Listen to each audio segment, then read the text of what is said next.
এটা আমার দিদি এনে একসঙ্গে দুটো নিয়ে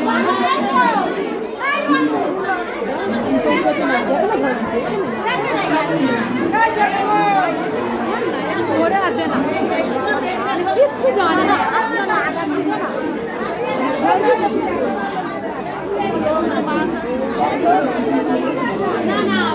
আমাদের মদনপুরের শান্তিনগর আনন্দনগর ভেতর দিয়ে একটি মাঠ আছে, সেখানে কুলের পাটের মেলা হয়। আমি এই প্রথম আসলাম।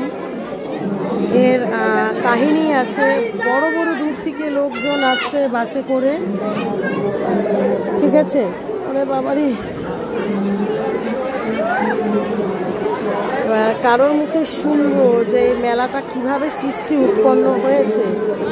দেখুন প্রচুর লোক এইভাবে এখানে শুয়ে রয়েছে। এটা শ্রী চৈতন্য মহাপ্রভু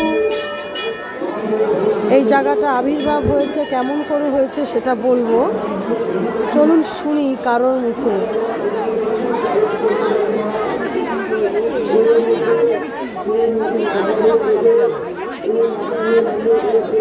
ও বাবা, ও বাবা,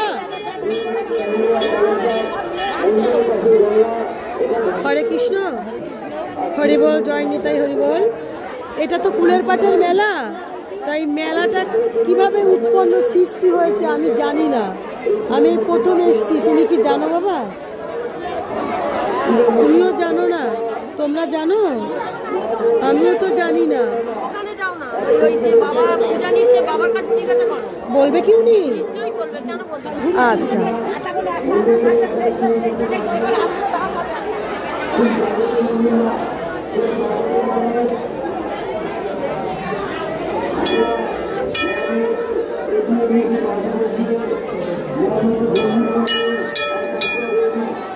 দেখুন দর্শন করুন ভোলে বাবা। এখানে পুজো দেওয়ার নিয়মটা হচ্ছে মূলো, বজরঙ্গবলী রয়েছে, ভোলে বাবা রয়েছে, মূলো রয়েছে, আলতা সিঁদুর, একটা কুলোর মধ্যে আলতা সিঁদুর মূলো, তারপর হচ্ছে চেলি, এই সমস্ত কিছু দিয়ে পুজো দিতে হয়, ঠিক আছে। এটা আপাতত জানতে পারলাম। এরপরে হচ্ছে যে ও মা, এই ফুলের পাটের মালা কেন তৈরি হয়েছে জানো? এখান থেকে ঠাকুর উঠেছে। একটু বলো, একটু বলো। এখান থেকে ঠাকুর উঠেছে, এর জন্য এই মন্দির বানানো। কি ঠাকুর উঠেছে? গৌরনীতাই।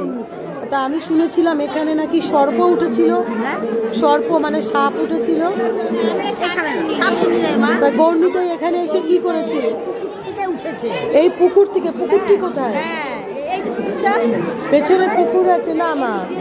বিশাল বড় পুকুর। তাই? আচ্ছা, তাহলে ওই পুকুর থেকে উনি কিভাবে উঠলো? উনি কিভাবে উঠলো? যে কোনো ভক্ত না, ভক্ত ছাড়া প্রভু দর্শন না। না না, আমি তো দর্শন করতেই পারি না। না, সে দেখে সে মন্দির তৈরি করেছে, স্বপ্নে কিছু পেয়েছে হয়তো। আচ্ছা আচ্ছা আচ্ছা আচ্ছা, পেয়েছে, মাতাকে দেখেছে। আচ্ছা আচ্ছা, বহু বছর। তাই কুলের পাটের মেলা তৈরি হয়েছে তা 500 বছর আগে।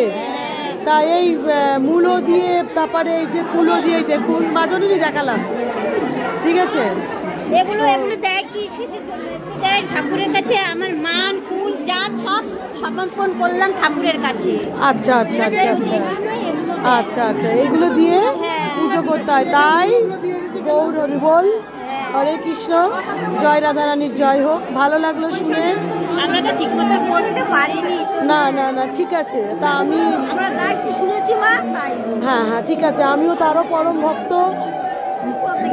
আমাকে মা মনসা গোবিন্দ এখানে পাঠিয়েছে। আমার বাড়ি মদনপুর শান্তিনগর। আমি মা মনসার সন্তান। স্বয়ং গোবিন্দ আমার ভেতরে বিরাজ করে। আমি স্বপ্নে অনেক কিছু দেখতে পাই। অনেক লোক আসে বাড়িতে। শান্তিনগর, হ্যাঁ, অনেক ভক্ত আসে, মায়েদের সেবা করি। আর মাথায় সর্প ধারণ করে আছে মা, এই যে ঠিক আছে মাজনী, তাই পরিচয় দিইনি যে আমি কিছুই জানি না। হ্যাঁ, তুমি যতটুকু জেনেছো ততটুকুই অনেক। তোমাকে আমি কাউকে পাচ্ছিলাম না, তবে তোমাকে যে আমি পেয়েছি এটা আমার গোবিন্দর পরম কৃপা। ঠিক আছে, গোবিন্দর জন্যই পেয়েছি। সে জানে, যাবে শুধু সঙ্গে হরে কৃষ্ণ, আর কিছু না। দেখুন কিভাবে পুজোটা হচ্ছে।